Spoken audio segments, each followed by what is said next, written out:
I don't think words can really describe how important it is that you pull something like this together. Because I am a parent with a child on the spectrum, as many of us here are, so we all understand the struggles. And I'll be the first person to say, I find comfort in being surrounded by people who share the similar struggles with me. We understand each other. I don't know, there's just an unspoken sort of understanding there that's really important. And when somebody like Robin pulls something like this together, we can share resources, we can share information. I always walk out of these situations learning something new. And thank you.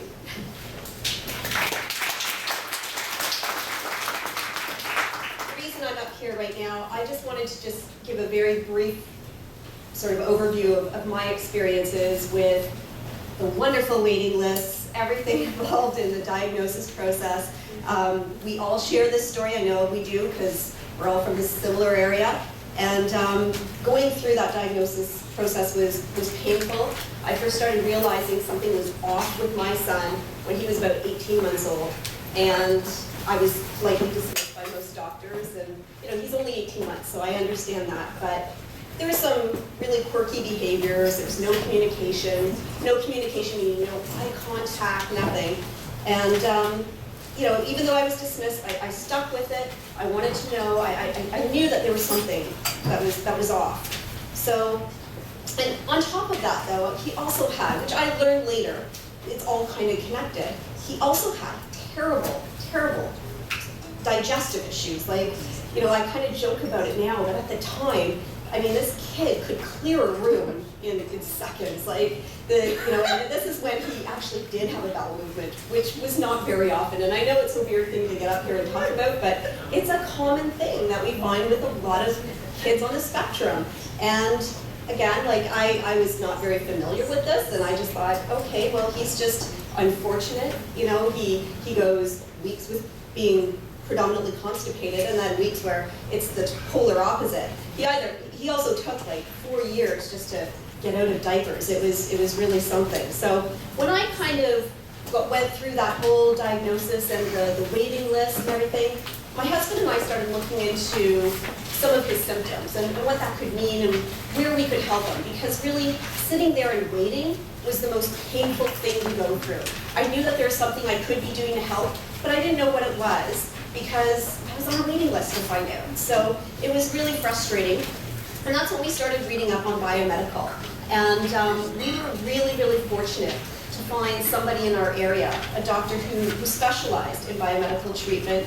And when we went to see her, sure enough, he is textbook. The digestive issues, the aggressive behavior, the tantrums that seriously were like about sometimes 3 or 4 a day, and like hysterical. They could last up to 45 minutes. And I have an older child as well too. She's 18 months older than my son, and we didn't see any of this. So you can't help but think, what did I do wrong with this one that I did right with this one? I don't get it. But sure enough, this doctor that we found spelled it all out for us, and things started to make a lot of sense. So we adopted the protocols that she put us on, which involved some dietary modifications, some supplements, and what we realized was that my son had that potential in him. There was, and I hate to use a very overused statement, but there was a fog that was around him, and we pulled him out of that fog. We had the diagnosis by the time he was 3 1/2. We put him in a first language French school because I'm French, and by the time he was in senior kindergarten, he was bilingual. So this is a kid who started at 3 1/2 with, when he was in preschool, no eye contact, no language. He had about 50 words, and mom and dad were not one of them. And this is a kid who, his language exploded within the first 2 months of some of this treatment. And now it's unbelievable. He's going into grade 3, and he has amazing peer connections. He's, like I said, he's bilingual. He has friends. He has sleepovers. I never envisioned that for him. And he's just your, typical. He has quirks. He's definitely your quirky kid, but he is not the kid who would sit in a corner rocking himself and flapping his hands that he was 3 years beforehand. It's unbelievable to see how success can just change everybody's life, and from making a few small changes in your life. And so I mentioned a doctor very briefly that helped us find our way of pulling my son out of that fog. And this doctor is Dr. Sonya Doherty, who changed our lives. And I know, I can speak firsthand, how she's changed the lives of many, many families in our situation. What she does is invaluable to families with kids on the spectrum. So please, Sonya, come on up.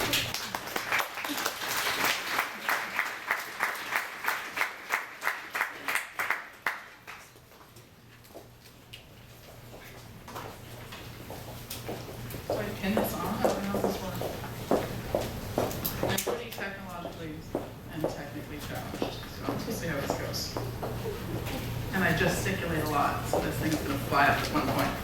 Oh, it's already gone. Okay, I feel like I'm getting ready for a sting off. Okay, does everyone hear me? Yeah? Okay. Thank you, Lizanne. It's Lizanne and I run a conference every year, and Lizanne often introduced me, and I love to hear the story of Jack, just like I love to hear the story of any child who's done well by addressing the biomedical, the biological, the physical aspects of autism spectrum disorder. I would say, like, I'm gonna barely make it through now without crying, because it's a big deal when you look at kids and we feel like their potential has a ceiling on it. And part of that is because we're not really understanding that there are huge biological aspects. When you guys came in today, on the screen was a lady named Dr. Martha Herbert. Martha changed autism forever last March. I don't know if you know that. She did. Yep. She changed it forever. She published a book out of Harvard called The Autism Revolution. Yep. It's about the biological aspects of autism. She talks about it as a whole body disorder. She talks about the brain inflammation, which she found. She talks about the immune dysregulation. She talks about the digestive dysfunction. I mean, these kids are sick, medically sick, and they need medical treatment. So I'm an naturopathic doctor. I don't know if we're a perfect fit right now for treatment. I mean, in an ideal world, each child deserves a pediatric neurologist, a pediatric gastroenterologist. Lots of these concerns are highly medical. So we do our best, the naturopaths who do this work. I'm currently undergoing training with Dr. Martha Herbert, with Dr. Elizabeth Mumper, with Dr. Dan Rossignol, these folks down at the Medical Academy of Pediatric Special Needs. So it's a group of medical doctors and naturopathic doctors, and in some cases psychiatrists who are coming together and saying, these are children who could do a lot better if they were feeling better. So I call this talk Gut Instinct. This got merged as I was sitting here in the past 60 minutes, so hopefully you can forgive any errors. I have two presentations I love, and I always say, like, I don't know which one I want to use, but I want to use both of them. So I did merge it, so we'll see how it goes. So today we're going to talk about, why is your child on the autism spectrum? Can your child be treated? When is the biomedical approach appropriate, and how does it work? Why is it a biomedical problem? And why is it so hard to treat?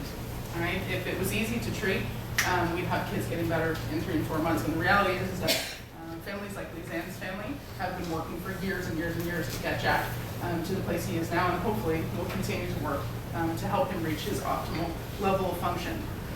So we know that autism has increased exponentially. Probably all of you here know that the rates that just came out of the States are 1 in 54, right? 1 in 50? Yeah. 1 in 50. In Canada, we still consider the rates 1 in 88. That's 1 in 54 boys. So these rates have gone up anywhere from, they say, 700% in the last 15 years, 20 years, or 100% in the last 10 years. However you want to describe the rise, it is impacting more of our children. It is incorrect to say that we're just identifying it more. If there's any teachers here, this is happening more. This is not something we're just all of a sudden better at diagnosing, although I do think we're better at diagnosing as well. But the increase is in regressive autism. So 1 in 6 Canadian children actually has a neurodevelopmental disorder. And I'm not going to touch a lot on it today, maybe you can give me a show of hands for people here who are here because they have a loved one who has a diagnosis of autism. Okay, so I'm going to very quickly highlight at one point that all the neurodevelopmental disorders are linked.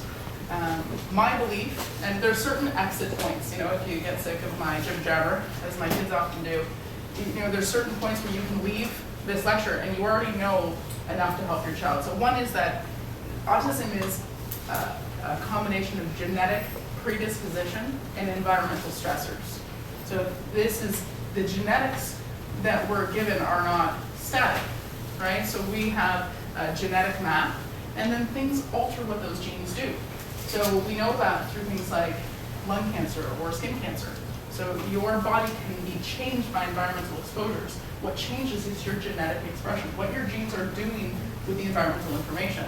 So the big thing is that we're realizing, and again, this came out quite recently, is that dads who have babies who are, gentlemen are a little bit older, their grandkids are at higher risk for autism.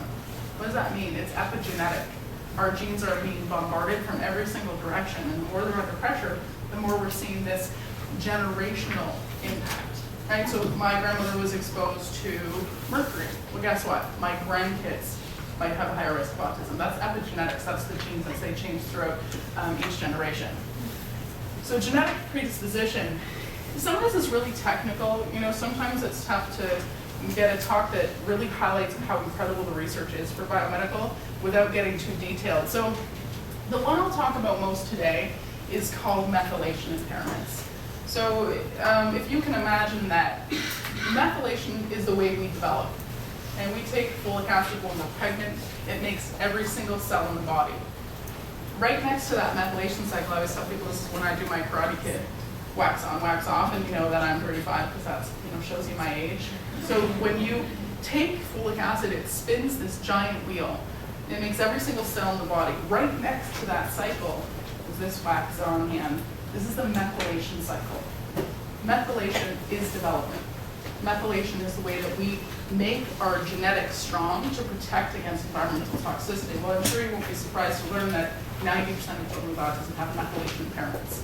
So when you look at these subclinical metabolic problems, so you have genetic weakness, and then you have environmental toxins that hammer at those genetics until they shift and change. And you're going to get developmental delay because you're shifting resources away from a part of the body that should just be making cells and making them well.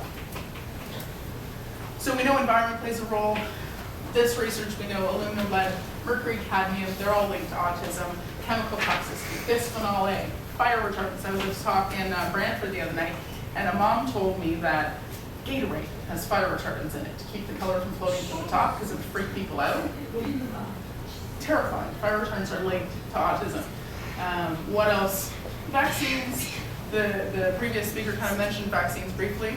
We can go into it further, but the one thing I want to say is that children with autism have methylation impairments. This whole crazy cycle, that protects the body against toxicity. Okay, so this is broken.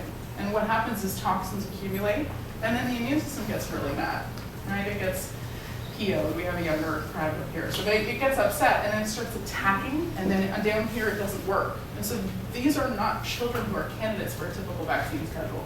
Maybe it's altered, maybe we test before, maybe we ensure that they are not sick before they're vaccinated, but these are not neurotypical children. If you read the Canadian pediatric guidelines, vaccine schedules are for neurotypical children. So these are not neurotypical children. We have immune dysregulation and methylation impairments that can be picked up at birth. You can actually test them probably in utero even. So the other thing that we find is we have nutrient deficiencies. So if you, and there's some really neat literature on this, but selenium, B2, B3, B6, you just biotin, it runs the gamut. Kids with autism are severely nutrient deficient. And time again, when we get them on a really good support, you see that behavior and learning skills go up, and that's just basics. Viruses. We know that prenatal exposure to viruses for moms when they're pregnant or when kids are under 30 months of age, from 6 to 30 months, if they're exposed to a virus, that can be a trigger for autism. It's triggering because the genes are at risk. Okay, so viral exposure, bacterial. We know that Derek McFabe, are you guys familiar at all with Dr. Derek McFabe? He's at the University of Western Ontario, right? So Derek said, seems like we have a lot of C. diff in the hospitals in the community, that bacteria that causes diarrhea. Is everyone familiar with that? No. So Clostridia difficile is what's causing that. So Dr. McFabe said, well, you know, that's on the rise. Things like C-sections are on the rise. What if we're impairing the gut, the microbiome? What if we're impairing this part of the body that's essential to support development? And so what he did is he took Clostridia as a family, so not just C. diff, and he took something that they secrete, he put it in an animal model. You can see on the website, they've developed signs and symptoms of autism, the rodents that he put the propionic acid in. So totally typical animals until they're exposed, and you can see them repeating the same circuit in their cage at the same time interval. They socially isolate, and then they fixate on one thing. The big thing for Dr. McFabe's research is when he looks inside the brain, it looks just like what they found at Johns Hopkins, swelling in the brain. What they found in Portugal, mitochondrial dysfunction. So this is something that your gut is in charge of development, which we're going to talk more about because my talk is called Gut Instincts. I'm sure you got that. And Lizanne preempted by talking about poop. And I take a stool chart and just have it on me all the time, but it's on the to-do list. If you're familiar with pandas or PANS, pediatric autoimmune neuropsychiatric syndrome, this is where kids are actually diagnosed because strep is the trigger for their autism or their tic disorder or their OCD. We know that thyroid function and adrenal function. So these are the stressors. Let's see here. Where am I going? This way. So what your body does with stressors is it changes, right? And so my husband always says this, but like if you're up in my grill, I have a couple choices, right? I can push you away or I can step away. Your body's not just going to sit back and let development slow. It will desperately try to protect. So it creates inflammation. And that inflammation becomes chronic. This is a chronic childhood disorder that we believe is medical. So then what they find is they find swelling in the brain. That's Martha Herbert's research, is where the head circumference changes rapidly during a certain time because the inflammation, this is a desperate attempt for the body to buffer the environmental toxins that are flooding in because of the genetics at risk. Does that make sense? So that's what we believe. These people in my world of biomedical treatment.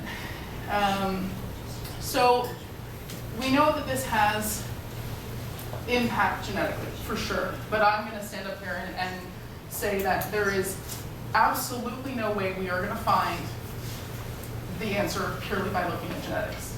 It's important to understand the genes, but there is so much information telling us that what is impacting the genes and chromosomes is environmental toxins. So here's just a few things. Like one, and this is a few years ago. I apologize. Some of these stats are not 2013, but the Environmental Protection Agency, the one that's bolded at the bottom, 1.16 million women of childbearing age eat enough mercury-contaminated fish to damage their fetus, and that's in the States. So we know that pesticides are found in the cord blood of newborns. Right? They found up to 9 different pesticides when they did that study. That was through the who takes blood? You know, the Red Cross. Thank you. Interactive. You're gonna help me today with my brain. We know that on average 250 to 700 chemicals are found inside our fat cells when they test people from all around the world. This is called body burden. Right? Our body burden is ever increasing. That's going to do something. Right? It is beyond naive to think that we can just pound in things like bisphenol A, fire retardants, aluminum, mercury, solvents, and it's not going to do anything. This is what it's doing. This is harming our children. And that's why I'll drive anywhere, right? Lizanne and I, in our road trips, Peterborough, wherever, we'll go everywhere. So we know that heavy metals will damage neurotransmitters, which we'll talk about. So the Greater Boston Physicians for Social Responsibility, GIBSR, the one up at the top, they have an In Harm's Way report. You can Google it. We know environmental toxins are causing neurodevelopmental delay. Everyone knows it, but guess what? It's really hard to do anything about it. So what we can do for our children is drop their exposures. Make sure they're not exposed to chemicals in the home. Make sure that their genetics are protected. Their physiology is protected. And that's what biomedical treatment does. First, it takes away. I'm going to take questions at the end because I'll get super confused. So it's not just much a question. Are the overheads going to be available, or should we be scrambling to take notes? No, thank you. That's a great question.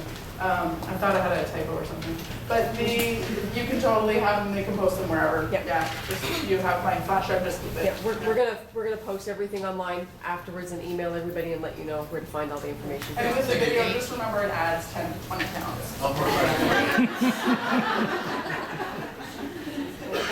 So we know that this cycle, you know, when you look at people like Martha Herbert or Elizabeth Mumper, any of those people who are these hardcore biomedical matriarchs, you know, they don't do the wax on, wax off thing. But I just think it's a really easy way to understand. But these cycles, folic acid, methylation, when they spin, they make this magical thing called glutathione.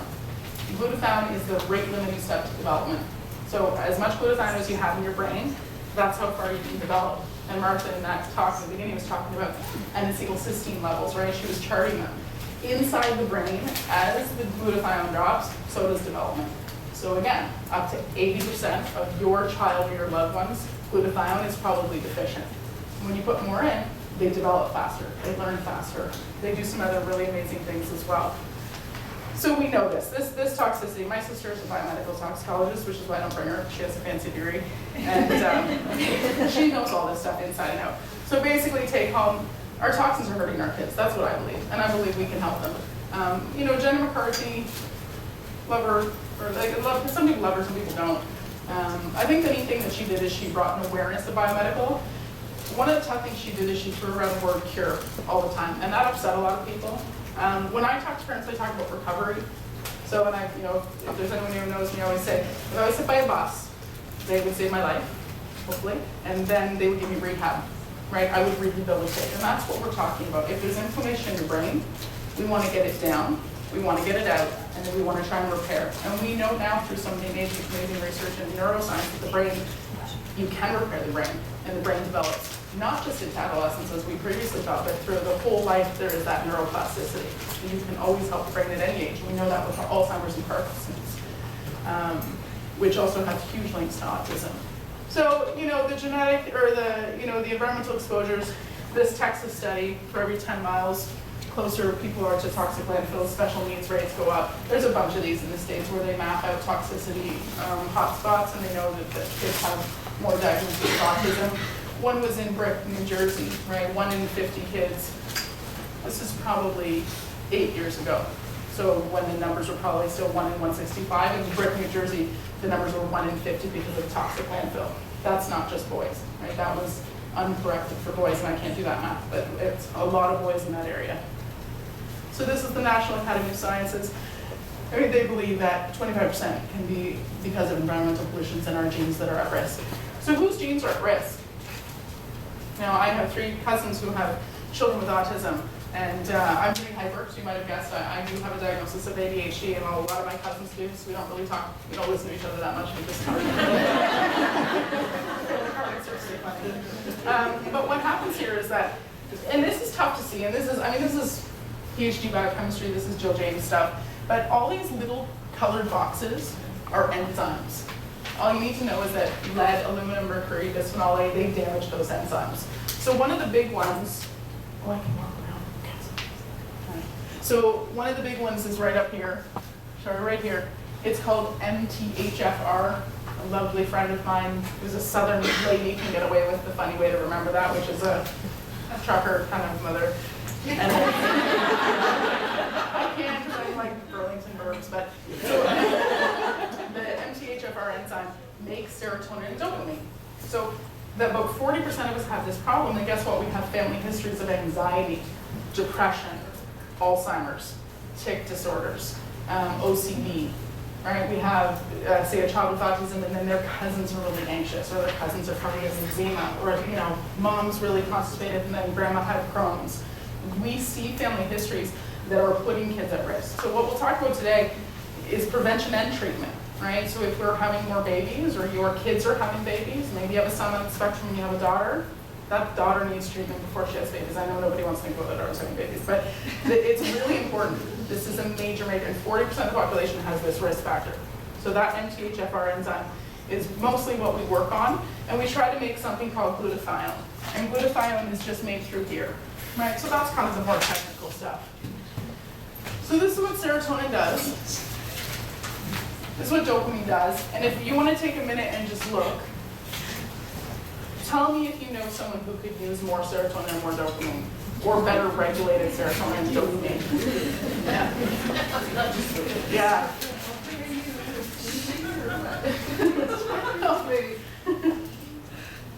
So children with developmental disorders have too much glutamate and not enough GABA. This results in the brain becoming excitable.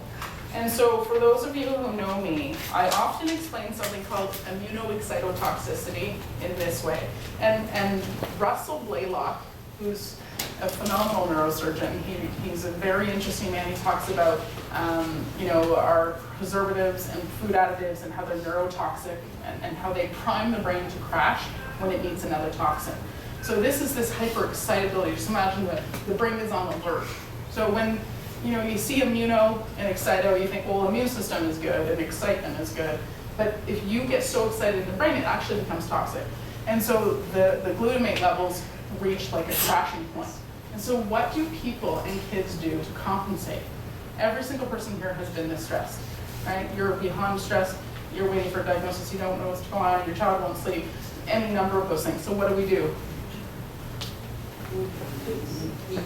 Stress, worry. I'm doing a repetitive behavior that's calming me. Repetitive behaviors calm the brain. Immunoexcitotoxicity is considered one of the leading reasons that we have autism. That the brain does not have enough glutathione, it becomes super, super toxic because of all the glutamate, and a lot of the behaviors are related to this constant immunoexcitotoxicity, right? So I'm repetitive, I spin, I line up, I fixate, I'm upset, I'm irritable, right? If I'm finally calming myself, doing something, stacking something, and you try and get me to do something else, right? I'm in this state all the time, and so one of the things we want to do is we want to physiologically treat kids so they're feeling better. We want to get more glutathione in the brain no matter what, no matter how we can get in there. Down in the States, they do IV. They'll IV the glutathione right in. We can't do that in Canada right now. Well, I guess some medical doctors might be able to, but I think our CPSO hammers it pretty well. So glutamate is not good. We need to decrease it. So ADHD, inflammation, these are all links. ADHD is linked to ear infections, ADHD is linked to pesticides, it's linked to PDD, learning disabilities. Learning disabilities are linked to autoimmunity during pregnancy. Learning disabilities are linked to ear infections, right? Ear infections are linked directly to dairy. So I believe in a developmental sphere. I think autism teaches us everything we need to know to protect all of our children and get our children with autism out of the fog. We're developing more quickly, making better genes, getting the cycle spinning more effectively. So why don't we hear about these symptoms? You know, the Zan, I don't know if I've ever heard you say that before actually, about the digestive system and that you didn't know it was linked and what that felt like, just because forever, as a naturopath, we know that the gut is 100% responsible for postnatal development. This is where I do my poop talk. Dr. Oz stole it from us as naturopaths. But you should have 2 to 3 bowel movements a day that are curved, that look like a banana or a sausage. We're talking about poop right now. This is and every time you eat, you should poop. Because if you have pets, you know that they eat, they poop. And that's where the toxins are coming out. So if your child isn't having regular bowel movements, they're not absorbing their nutrients, they're not getting rid of their toxins, and we know from Dr. McFabe's research that there can be things living in their gut that can cause damage to the brain. So the gut is really important to listen to. So why don't we hear about it? Up to 85% of kids with autism have digestive problems. That's massive. The most crazy diarrhea I've ever seen. Constipation for 7 days, 10 days, stool that can clear like the house out, mucus in the stool, blood in the stool. I can't tell you how many times I've had a child who I say push for referral to a pediatric gastroenterologist and they say, oh, that's just autism. Your belly hurting is an autism. But how is that possible? It doesn't make any sense, right? This is a medical disorder. It deserves medical treatment. So we really need to see those bowel movements come. Sleep, right? I'm gonna try to see if I can flip back. I'm nervous to do anything here. serotonin. Oh no, I'm not going back. That's scary. 90% of serotonin is made in your gut. Okay, we know that serotonin is important for learning and mood, noise sensitivity. See, this has just gone awry here.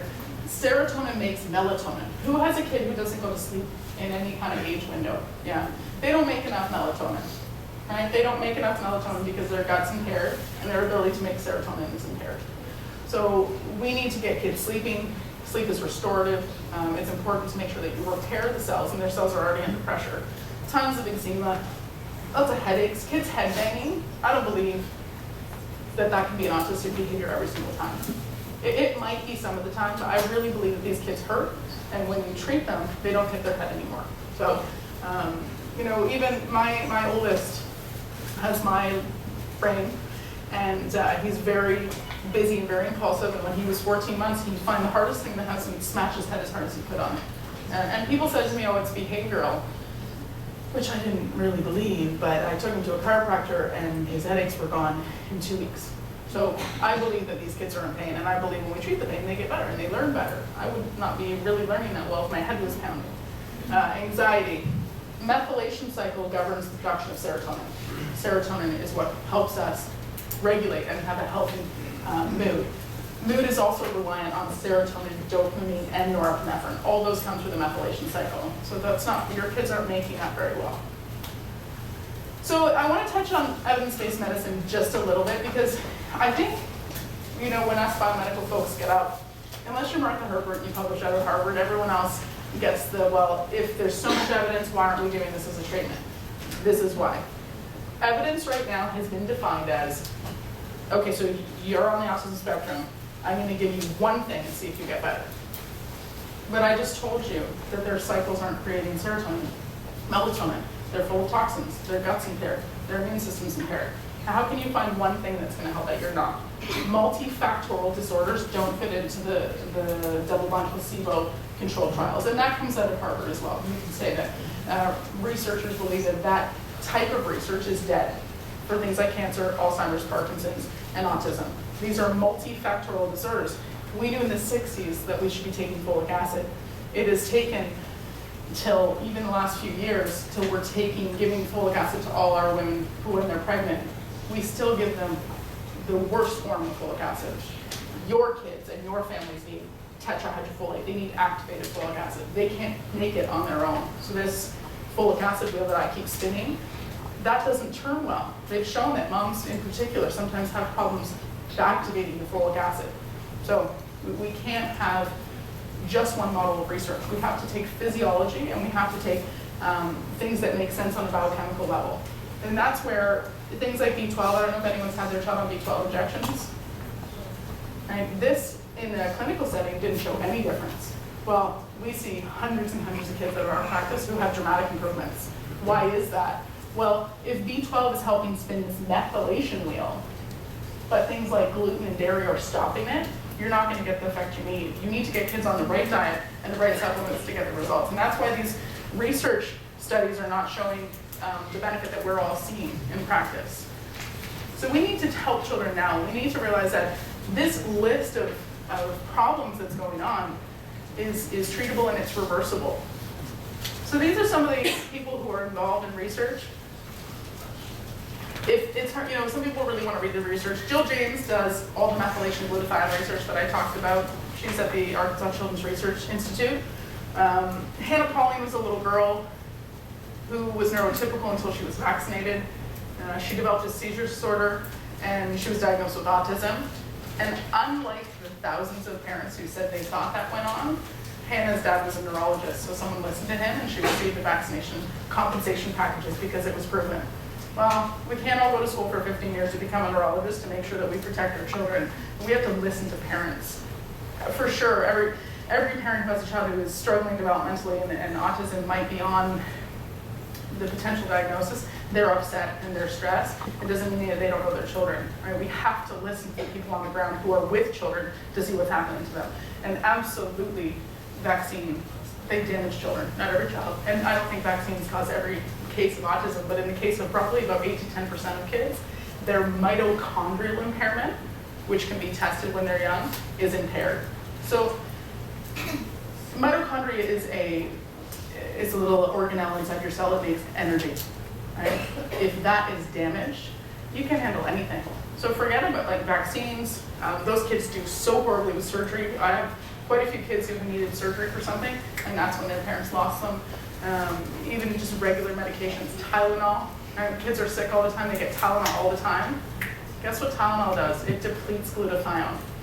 So one little bit of Tylenol isn't an issue, but if your kid's sick all the time because their immune system's impaired, and then they're getting Tylenol all the time, and they're drinking out of a bottle with bisphenol A, this is a perfect storm. And this is what's happening because the toxins are everywhere. You don't have to look hard for them. So Martha's research about the brain being swollen, Derek McFade's research we talked about, and down in Johns Hopkins, they actually were able to look in the brains of people who were on the spectrum, and they noticed that there's persistent brain inflammation. So this has been ongoing through their whole lives. This is an inflammatory disorder. Up to what age? Sorry? Up to what age? Maybe the test you said when they're young. Oh, we can test it when they're young. We don't. It's all in the research stages now, right? But they say that they know now if a child's going to be on the spectrum by 6 months. Like at 6 months, they can often tell. We know that there's autoimmune attack on the brain, right? There's antibodies attacking the brain tissue. There's a strange study they did. I think it was Judy Vanderwater. I probably have to double check, but they took blood from moms who had kids with autism.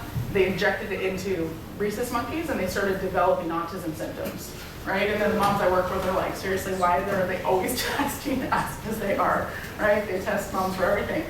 You have to look at the toxicity that is impairing the immune system in the mom with autoimmune issues, and then it's carrying over. So Dr. Needleman, I always like to mention, I don't know if you've ever heard of Dr. Needleman, but he had the audacity to say that we should not have lead in paints and in fuels. And for 5 years, he had to protect his license because they went after it. They called him a quack. Well, quack, quack, right? This stuff is, to me, it's incontrovertible. You can't put lead into a baby's brain and think they're going to be absolutely okay every time. Sometimes they might sneak through. But Dr. Needleman did succeed. We don't have lead in a lot of things now, but he said every 2-year-old in North America should be tested because lead is such a huge reason for neurodevelopmental delay. We don't listen to that. Lead is a major cause and trigger for autism. Yeast, we'll talk more about yeast in a minute. So we know that prenatal viral infection, parents who have concerns with anxiety, depression, that methylation cycle, those are big things that we know that we can prevent and we can treat to do with the methylation cycle. This is the information about folic acid conversion. I just want to take a little bit of so obstetrical complications are associated with risk of developmental delay, like a diagnosis. So if you look through here, prevention, we need to start thinking about that. And so I'm just going to give a couple of examples. One will be low birth weight and one is C-section. So low birth weight, preeclampsia is actually a methylation issue. So if we manage mom's methylation cycles during pregnancy and before pregnancy, we can decrease the risk for preeclampsia, which is a risk for low birth weight and autism. So we start to stop the cascade. And this is what midwives are into, right? Well, midwives. Well, my midwives, I always think they should be my mom. They're so maternal. But this is their idea of let's stop the intervention cascade that so often leads to C-section and inability to breastfeed, right? So we want to look at prevention in these factors, so nutrient deficiencies, thyroid function. We know that taking essential fatty acids during pregnancy decrease risk for preterm labor, which is a risk for autism. So this information is all there, we just have to do something about it. So what have I told you? I have a drug for ASD. It's safe, it's effective. You have it in your home. It regulates immunity, it protects against autoimmunity. It helps to deal with that Clostridia. It detoxifies metals and bisphenol A and fire retardants and the upsettingly long 90,000 list of toxins that are in our environment. It'll help you absorb nutrients, it'll help the essential fatty acids work better, it'll increase serotonin, it'll increase energy, it'll protect those mitochondria. What if I told you I had a drug like that? You guys would be lining up, right? Every child that you know has this drug. It is their intestinal tract. Your intestinal tract it's about 3,000 square feet for us adults. It's like a football field. So kids, maybe a third or half of that. That whole surface area is where they develop. So we knew this as naturopaths a long time ago, The neat thing now is that research is catching up. The National Institute of Health is now doing the Human Microbiome Project. So they did the Human Genome Project. Now they're doing the Human Microbiome Project. They're looking at the tens of thousands of strains of bacteria that live in our gut, and that they know a few things. One, they can predict if a child's going to be overweight by just looking at them. They don't need family history, they don't need anything. They just need to look at who lives in their intestines to predict obesity. The other thing that they look at is that what they found, is that the gut is 100% responsible for postnatal development. It gets rid of toxins. It stops autoimmunity. This is the breakdown. This is where our problem is happening with neurodevelopmental disorders. Our toxins are destroying our biggest protective measure. So we can get more serotonin and dopamine in the gut. We can get them producing it when we repair the gut. So the big thing about yeast, and I don't know, like candida, right? This is one of those words where it's like, it's kind of gone from the natural world into the internet, and it's causing everything, including terrorism, right? It's like candida is, essentially for me, your gut has 400 trillion good bacteria. There's 10,000, 40,000 good strains of bacteria.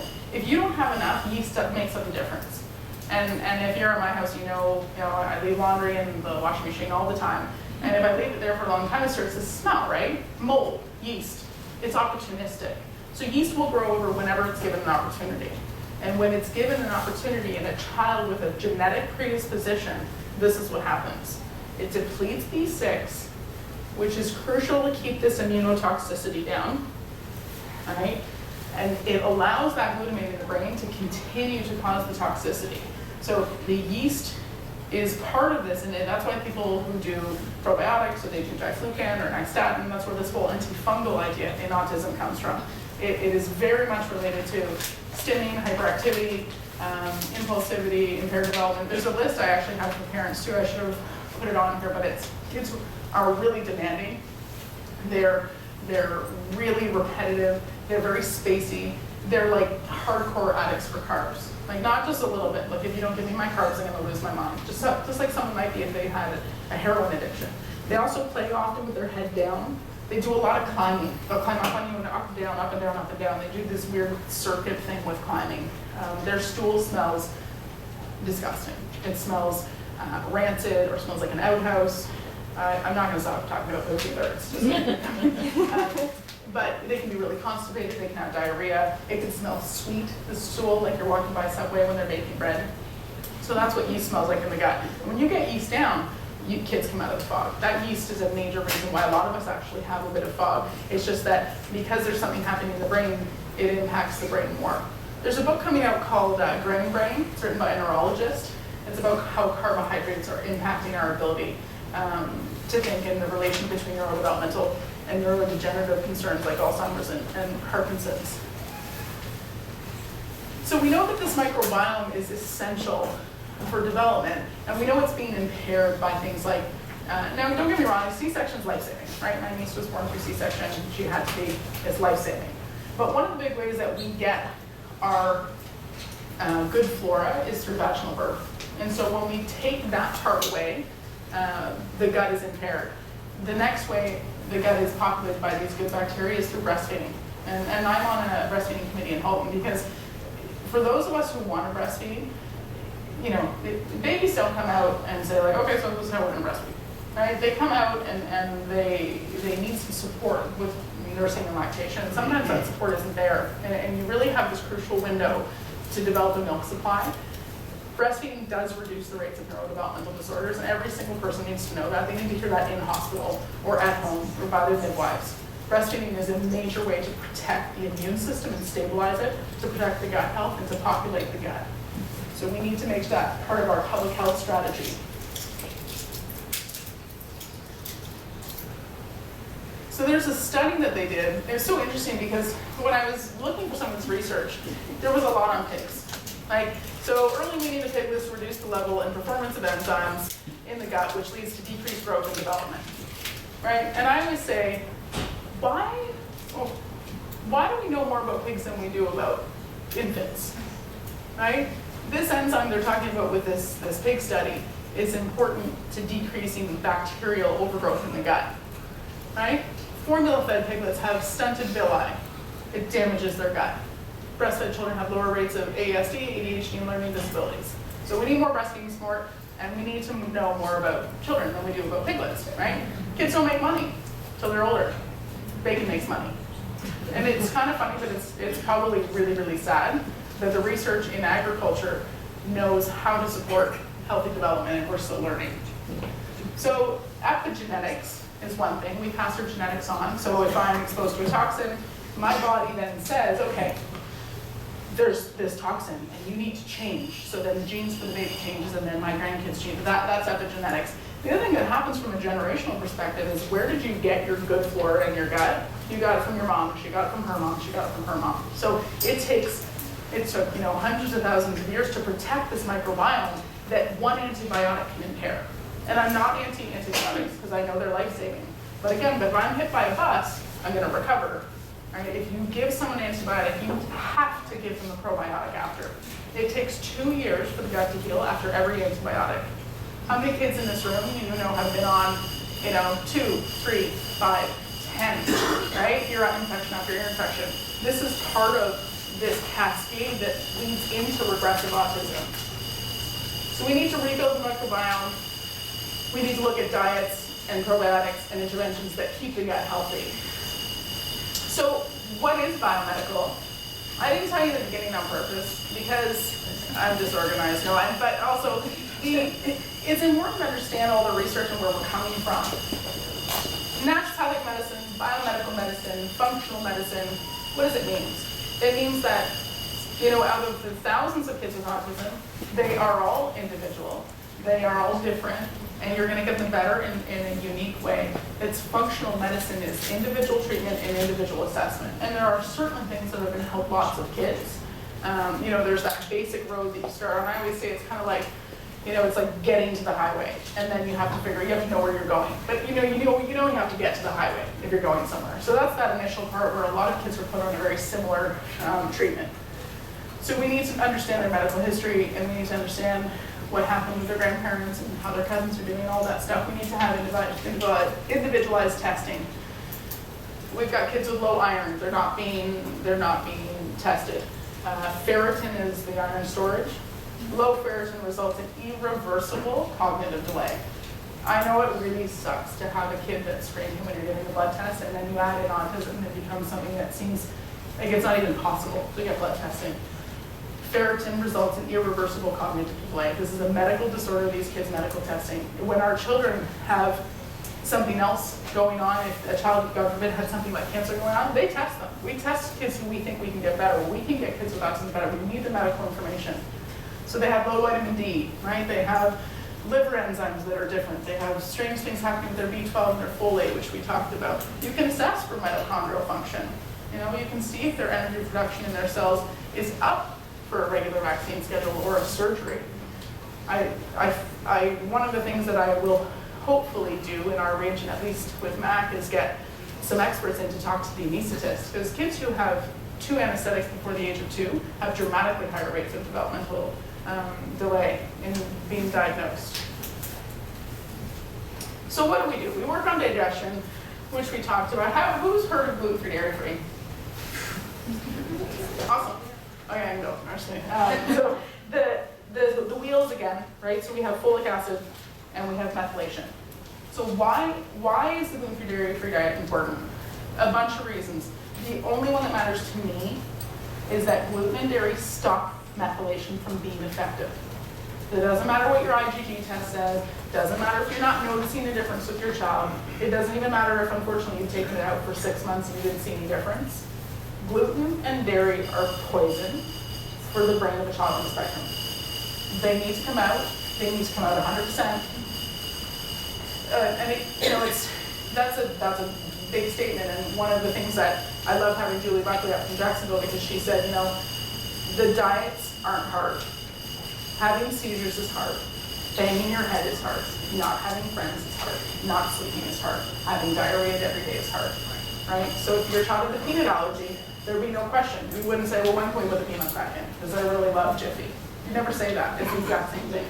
And we're going to go even further with diet. We're going to tell you, Sorry, you're just getting into like the really important aspects of biomedical treatment and wondering if you might want to take a quick break and then Oh. come back and then you can continue. Yeah, what's our timing like? I don't know how long it has over. It's 3 o'clock. It's 3 o'clock, so I'm just supposed to be starting now, so. I'm good, I'll do whatever. I don't know where Robin went. No, okay. I think she went to talk to someone. Okay, well, I'm gonna say, why don't we take a break? And we'll come back in about 10 or 15 minutes and we'll get into the like more nitty gritty. Yeah.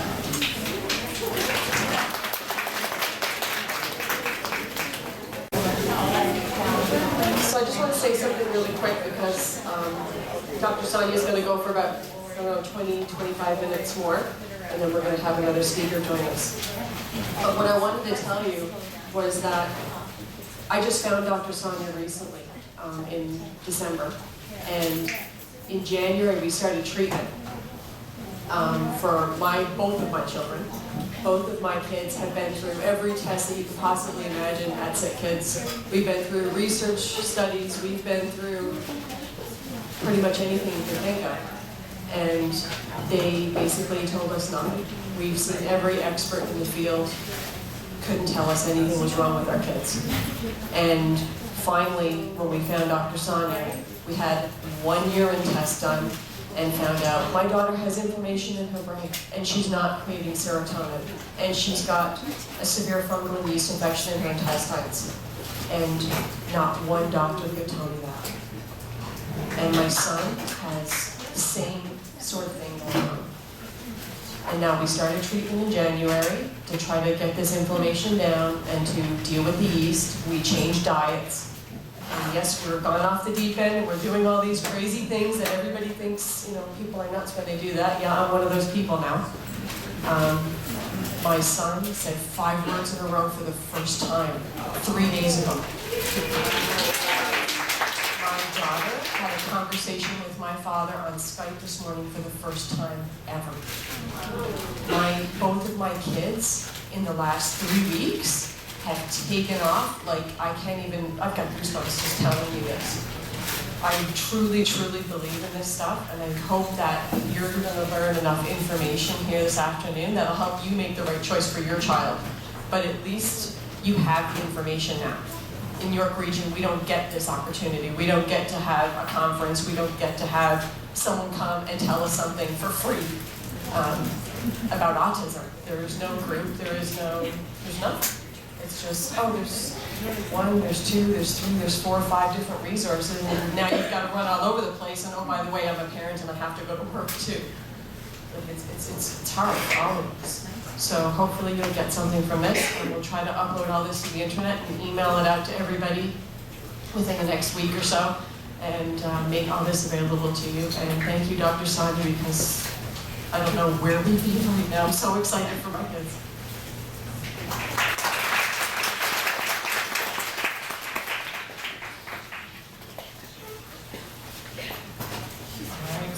Can everyone hear me? Yeah? Everyone hear me? Good. Thank you. It's such a huge honor to be asked to speak to families. And I was saying to some of the folks up here is that I know that this isn't mainstream treatment. Like, I understand that. It's very frustrating to me that it isn't. I think that when we talk about early intervention, if dairy and gluten create inflammation that can get into the brain and cause aggravation, then we need to have that information in place for people who are at 12 months before they go on cow's milk, right? So a lot of parents say that that's when they started noticing problems. I always say this, I'll go anywhere, I'll speak anywhere, I'll speak to anyone, church basements, big conferences, small groups. I think it's really, really important. I think all of our children have a developmental potential that's much larger than we think when we take away their health concerns that can be so debilitating. So the big thing, and I heard the feedback up here, and I'm glad, is a diet, right? So I say, no gluten, no dairy. Don't give it to your child, it's poison. Right? And you go, what are they going to eat? They love it. They love milk. That's all they eat. All they want is cheese. So I want to talk a little bit about that immunoexcitotoxicity again.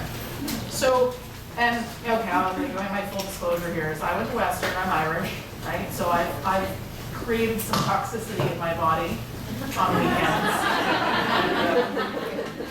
Yeah. So if you have this immunoexcitotoxicity going on, right? If you have this, and that's all your life, that's all the time.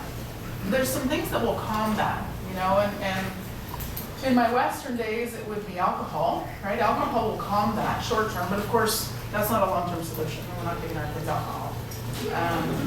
Dairy has opiate effects. So again, there's this research out that says, well, dairy can create an opiate effect in the brain, and that can contribute to autism symptoms. And then they looked at the research, and it showed that wasn't happening for all kids, but it was happening for a percentage of kids. So some children or adults will actually convert dairy into an opiate in the brain. It acts just like a drug. So some of the kids who are hardcore addicted, I say, if I said to you, well, I woke up this morning before I came out to have a couple of beers, right? And you would have a name for me. You would call me something. That's what we call these kids who can't live without milk or gluten, is they are addicted. They are physiologically using it as a crutch. Because of that immunoexcitotoxicity, they're desperate for calm. And the dairy will calm short term, and then there's a rebound effect of inflammation, which drives a craving for dairy. So whether they're making opiates out of it, or whether it's just calming because that's the nature of the way it works in the body, the gluten and dairy are problematic and they need to come out. And someone came up and they said, well, you're going to talk about SCD. If you read Martha Herbert's book, the Autism Revolution, the diet that she recommends in there is meat, vegetables free, nuts and seeds, as long as they're not allergic, and beans and legumes, with some that are not included, and that's it.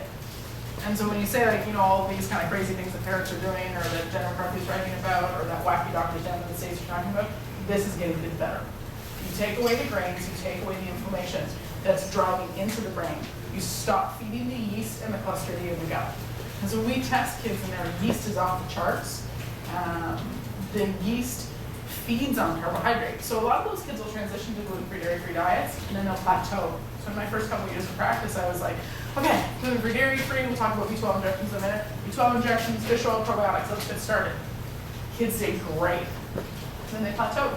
And then I had to get the grains out, but they were so addicted to the carbohydrates by then, it was much more difficult. So I see a 2-year-old or a 3-year-old in my office, I do my little happy dance, right? And I say, get them off these foods that are poison for the brain.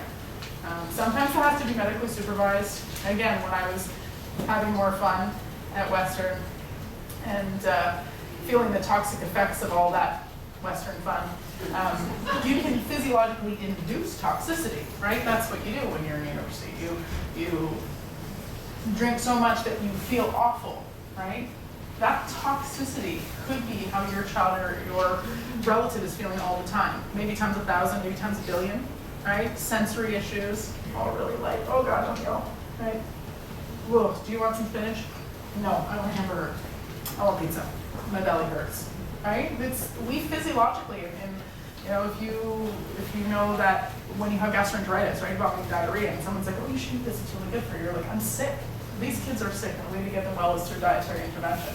And it might sound crazy to pull these foods out, but we see dramatic shifts, and now I'm not seeing the kids plateau for a diet reason. But if your chemistry is under pressure, you're going to plateau in different stages, and you have to figure it out and pull them out of the fog, or pull them out of their biochemical impairments. So the diet we hear about is gluten-free, dairy-free, but the diet we need to hear about is called SCD. It's grain-free, it's paleo, it's GAPS diet. And they're all a little bit different, but we tell our kids, or parents for the kids, meat, vegetables, fruit, nuts, and seeds, beans and legumes, and nothing else. That's it. No corn, no potato. Has anyone seen the movie Genetic Roulette? You should rent it. It's like $3. You can get it online. It tells you how terrifying genetically modified foods are. Okay? And so some people think that's what happened to gluten. That's not what happened to gluten. Gluten's a little protein, and it's super sticky, which is why you can roll up Wonder Bread and throw it at someone. It's really sticky. So what they said is that, well, gluten, if it was stickier, we could even make more money, right? So if you make the protein stickier, it stops sticking to the machines that are making bread, and it sticks more to itself. When you put something that sticks to itself that much into the body, it's a Frankenstein protein, and it's been linked directly to heart disease, to diabetes, to inflammation. There's a book called Wheat Belly, and I recommend that parents read it. Because, you know, we talk about taking out gluten for kids, but every single person in this room should be eating gluten. Gluten is very detrimental to our health. It will increase inflammation in every person in North America because they destroy the protein. It's no longer what it was. So in the book Meat Belly, he also talks about taking the grains out. There's a new book called Grain Brain. Take the grains out. That's how you get the brain better. So there's some websites. One is Elaine's Pantry, pecanbread.com, Breaking the Vicious Cycle, thegapsdiet.com. I have a resource section on my website. My website is a parent information website. It's called treatautism.ca. Under the resource section is a parent biomedical survival guide, and it's in there. Martha's book is in there. Julie Buckley's book is in there. Lots of different books that have helped families, educators, healthcare professionals kind of understand what this movement is, this autism is biomedical, it's biological, and it's treatable movement. So that's the big thing about diet from a, like what you remove, but what you put in is obviously just as important. So I believe that food is like a seatbelt, it's like a helmet, right? We don't let our kids ride around in the car anymore without car seats. We don't let them ride bikes without helmets. We cannot let them eat whatever they want. Right? They have to eat green leafy vegetables every day. And I know that children who have autism have different texture issues, they have gag reflexes, but we treat that and then they get better. And then from a behavioral perspective, they have to be exposed at least 20 times to these foods before they can even process it, maybe even more.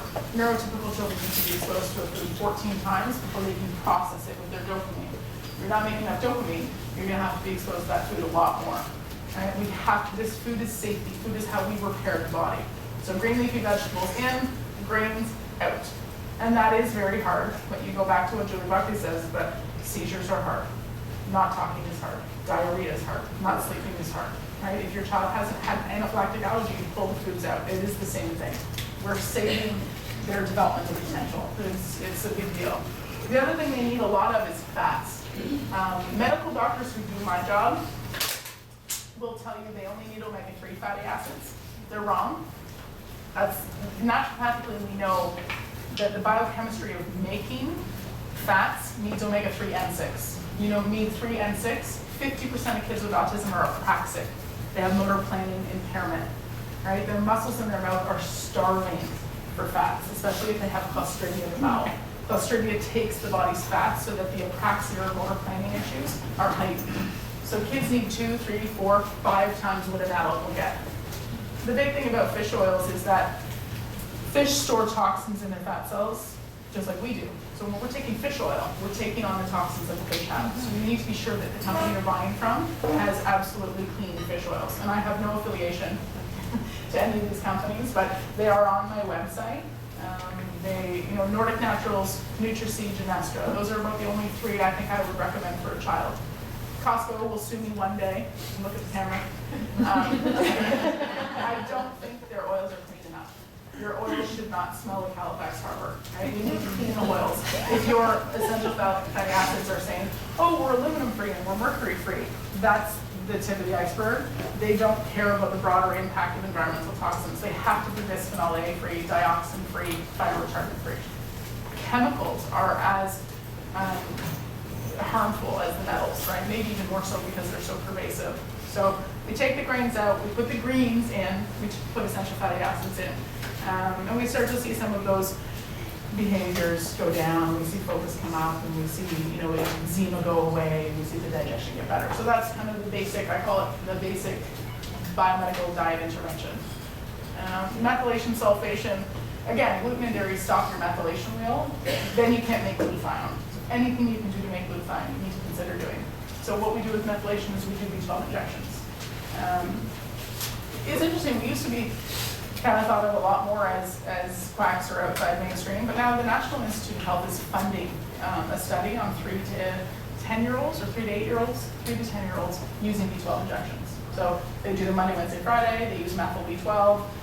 You pair that with methylfolate, which is activated folate, and make sure kids are on a B complex so they can make glutathione. And that gives them a really good start.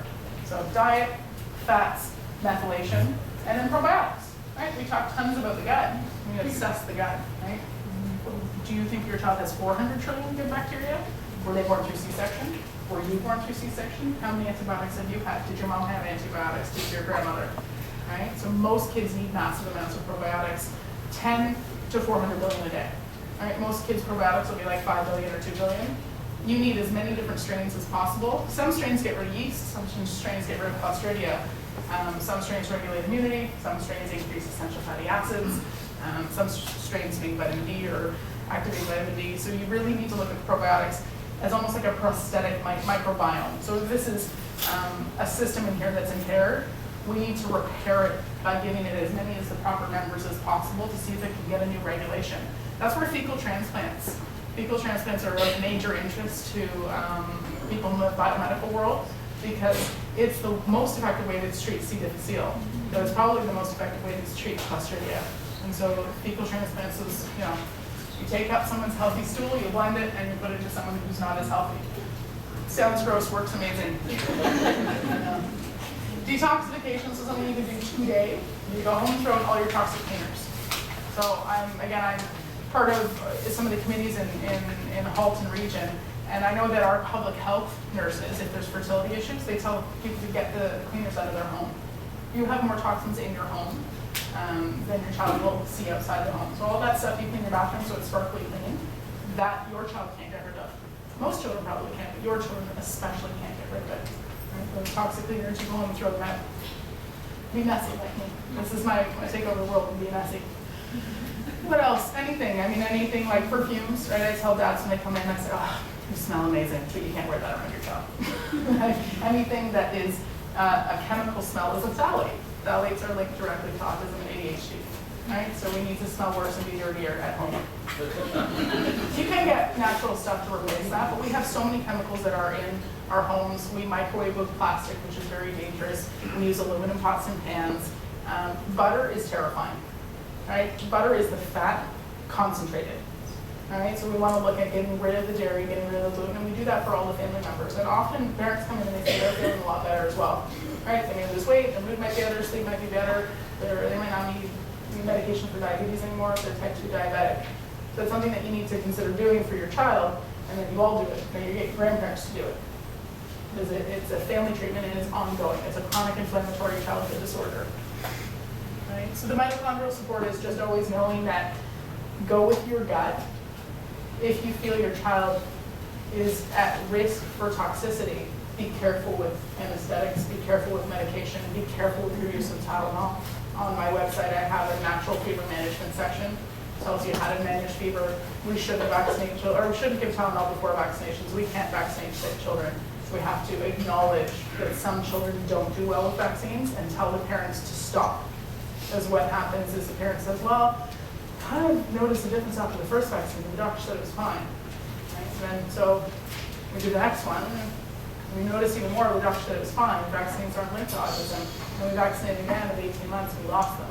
Right? But there are a very small percentage of kids who can't be vaccinated. So we have to acknowledge that in the medical world and say, yes, we're going to protect children who have unique chemistry, who are at unique risk for environmental toxicity. And then I think spreading the word.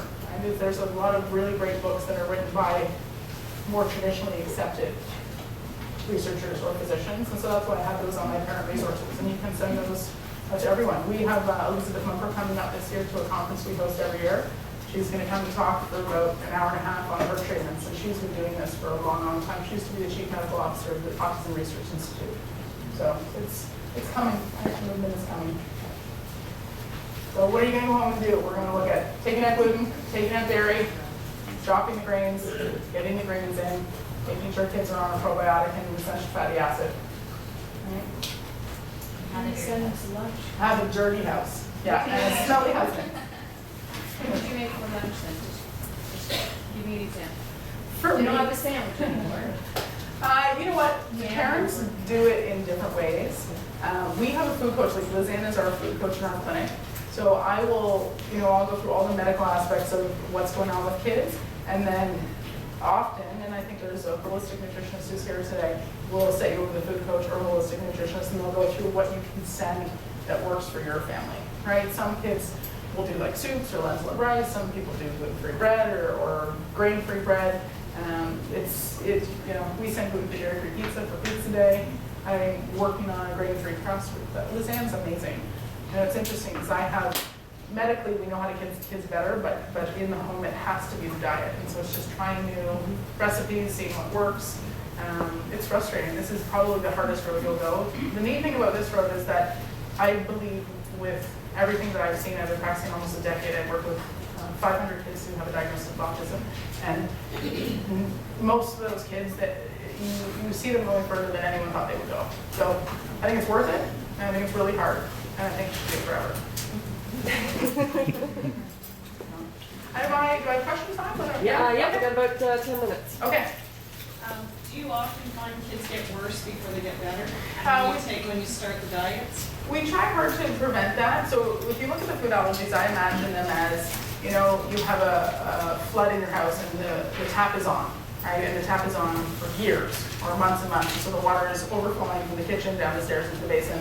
The water level rises, and that's your inflammation. So sometimes when you just stop the water, nothing happens. And so you have to kind of drain it out as well. So the prep work stops kids from aggravating when you pull them off the foods. A lot of times you do it on the internet and it'll be like they went through withdrawal off the gluten and dairy. It does happen, but I can't say it happens as much as I hear that it happens. I think when it has a little bit more of that support of the methylation cycle of the gut, the essential fatty acids, it buffers the effect. But certainly through biomedical treatment, you can see, if someone has yeast and you're killing it off, it's got to go somewhere, right? So you put a child on an antifungal or a probiotic that will get rid of the yeast, they're going to have really nasty stools, mucus, foul, squirting out the top of the diaper, just, and we want that to happen, but we try to do it in a way that is manageable. But there's no way you can get the brain better without it coming out somewhere.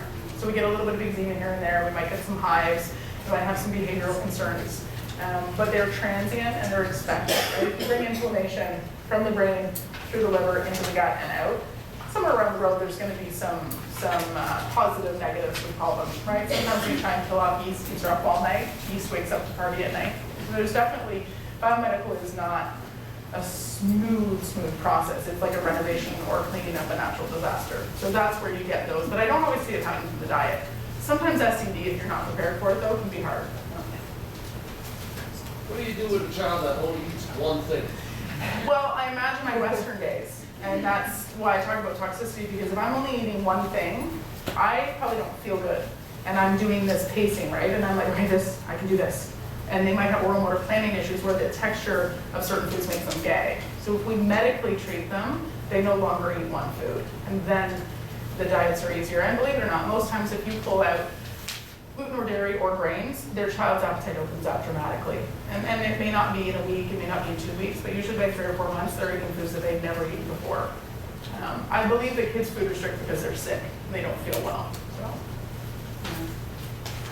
With the products in the house, if you walk into the natural aisle, you see so many different brands, and are most of them okay, or do you watch out for certain ingredients on those products? Yeah, on my website there's a section on grain cleaning. It was written by my sister. My sister is really fancy biochemistry degree, who's also a naturopath. She talks a lot about grain cleaners. I think a lot of them are very good. We use Grainworks. That's the one that we use. You can also make your own cleaners. Go by the sniff test. You smell something like Tilex, that's poison. That's totally, when you go into the bay and someone squirts scent, that's poison. They're squirting poison at you. Like, for example, the second generation has a laundry detergent. Yeah. And if you look up the flap and you read the ingredients, it actually has SOS in it. Right. Or a version of which surprised me. Yeah. I'm wondering what. I think you have to do your homework on that, and there's guides, like you can get guides that will help you. That's why we have that one on our website. I think it's, through biomedical treatment, I find what happens is you change the diet, and then it continues to get better and better and better. So the diet that you may have 5 years into treatment is not going to be what you had 1 month into treatment. Same thing with cleaners, right? You might just get rid of the toxic ones, go with something else, and then be, okay, well, I don't like that one either, and then go with something else, and then you get to the point where you're making your own. But I think to get rid of the dramatically toxic ones is the first part. Just one more question. Is ibuprofen similar to Tylenol? It'll still impact glutathione, and I think it's just if your child's in pain, then we need to figure out why they're in pain. If your child's sick all the time, we need to treat the immune system. Fever, we fever for a reason, right? Fever kills off microbes. our traditional medical doctors became terrified of fever at some point. When you look at the stats of febrile seizures, it doesn't make any sense that every single child who has a fever should get Tylenol. We need to appropriately deal with children who are at risk for febrile seizures instead of giving every child with a Tylenol. Because you can manage fever naturally, and you should have the child with fevers. In fact, part of my job is to get children to have a fever properly, because they have been so suppressed that they won't fever anymore. So if you have a child who has low-level fevers, or like they get sick and they have a wimpy fever, like a 100 or 101, they're not fevering properly. Fever protects our brain from toxins. Yeah. You mentioned about well, your slideshow said headaches with food allergies. Yes. My son seems to get headaches, but he doesn't. Sure, I mean, hypoglycemia can give you headaches. Lots of different things can cause headaches. Food allergy is just one example of why kids might head bang, or why they might get headaches or sinus congestion. We recently tested my college, say recently, it was a while ago, tested my son for metals, and it was fairly low for mercury, but high for lead. You haven't mentioned anything about chelation or your thoughts on the naturopath. Unfortunately left the area to move his practice. We're talking about more trying to do a food-based one than doing a whole medical intervention, which as parents, of course, we're more. It's a great question.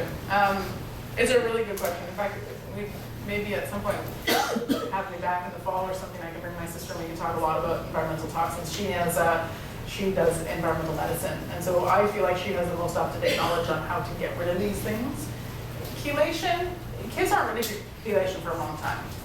Kids have died from chelation, but it is malpractice. Like they just use the wrong thing. So it's hard to believe because you talk about this therapy that is very safe, it does work very well, but then it has had such awful impacts on those couple of children. So that's the hard thing with parents with chelation. A lot of parents come in and they're like, I'll do anything but inoculation. And I get that. Your gut isn't ready for chelation for a long time. Your biochemistry isn't ready for it. But your metals go through glutathione. For every molecule of mercury or aluminum, it takes up 2 of glutathione. So everything you do to make glutathione gets rid of metals. Now, yeah, some kids have to have their metals removed more aggressively, but you have to be really careful about that. I mean, if you push a metal out of, say, the fat tissue, and you don't bind it properly, it can go to the brain, right? Certain metals have an affinity for the brain, so we need to make sure all of the detox systems and the binding to the gut is healthy enough. Also testing, right? We want to test properly. We have to provoke the metals to come out and then test them. So it's hard to test in some of the young kids because you have to get urine in the morning, give them something, and then collect urine 6 hours later. And so metals are hard to assess, but crucial to get out. But we use oral glutathione in our clinic. It's one of the only ones that has been shown to increase glutathione in the bloodstream and in the brain, and that will drop metals. I will do chelation. It's certainly not my big part of my practice. If metals are staggering, I'll probably refer. I used to refer to a lovely man in Rochester, but he's an older doctor. He's not doing it anymore. So I don't know. Chelation's a tough one. It's certainly not a first step, but. I've heard of high levels of vitamin C for natural chelation. Sure. Yeah. I mean, your vitamin C will help your detox pathways and helps you regenerate glutathione. So vitamin C and alpha-lipoic acid are necessary to make glutathione, so is selenium. So you can definitely do that. It is safe. All you'll get is diarrhea. That's how they were treating SARS, right? It's antiviral, it's antibacterial. We want kids on a lot of vitamin C. You talk a lot about healing. The kids are always sick, they're sick. But, what about for the kids that maybe have autism, but generally they're very healthy, they're never really sick other than your common cold or, maybe flu every few years, and they never have diarrhea, maybe constipation, but not diarrhea. But overall, they're a very healthy type of a kid. So you're nervous about doing something that can maybe kind of, they're generally a very healthy kid, and you're kind of a little bit nervous about healthy. One thing with the immune system is that the immune system is either going to overreact or underreact or both in a really confusing way. So sometimes parents come in and they say, my neurotypical child is sick 2 or 3 times a year, and then my child with autism, they're never sick. Well, that's not good either, right? So then I tell parents, not never, but just just as an example. Yeah. So then I say, well, they're going to start getting sick more because we need to get their immune system regulated. Constipation is a major issue. We have 21 opportunities a week to get rid of toxins through poop. And if you miss any of those, the toxins build up and they will impact developmental potential. So I think this is something that every person on the planet should do and every child on the planet should do. It's just that if your child has a developmental issue, it's like there's doors that are locked that you can open. So why would you do it? You would do it to see if you could get more development. Because you know, there's kids with constipation issues, as you're saying, but then neurotypical kids, it's extremely common for neurotypical young children to have constipation because they're at school and they don't want to go, or they want to wait, and the cycle continues. So how do you separate what's kind of typical from just common younger children? I don't think constipation is ever typical. Like, naturopaths are pretty good with us. Let's be, yeah, we're pretty good.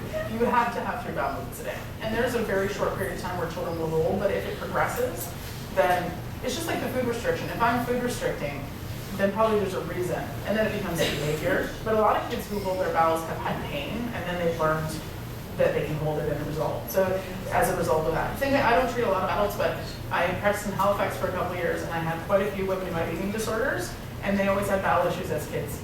I think it's all linked. I don't think this stuff, your body tells you things, and if you ignore it, it'll come back and tell you in a different way until you tell it. And that's what I think is happening, right? Is that we have environmental toxins are hurting our kids, and it's that message is not going to stop until someone listens. So, well, the irony is I have a child with autism who's a very good eater and eats a very well balanced diet, no problem. And then I have a younger child who does not have autism, but will only eat maybe 1 or 2 things and can't. This is a good point about siblings, right? Yeah, with sibling treatment is that without neurotypical kids, for a while we would treat the child with the developmental concern, and then we would, months later, if the children did well and people kept coming for treatment, we would say, well, how is, the sister doing, or how's the brother doing? Oh, well, they don't sleep and they're anxious, and, they might have tics or they might have eczema. So I really think the chemistry is so important. I think siblings need support too, which is why we tell everyone to do the diet in the home. Right? There's one more in the back. Lori? For picky eaters, do you suggest starting to incorporate some of the gluten-free grain food, or do you have it immediately? It depends on what extent of picky eaters. Like if I have a 2-year-old who's low on the weight chart and they only eat one thing, and we're going to take food out and they're going to stop eating, that has to be medically supervised. For children who have, an appropriate weight and height, you can start kind of experimenting with foods. I think it's very family specific and very child specific. I do think that maybe cold turkey like in one day is not a great idea, but if you have this information, like if you really believe what I'm telling you and I'm telling you these foods are poison for your child's brain, you need to get them out however you get it done.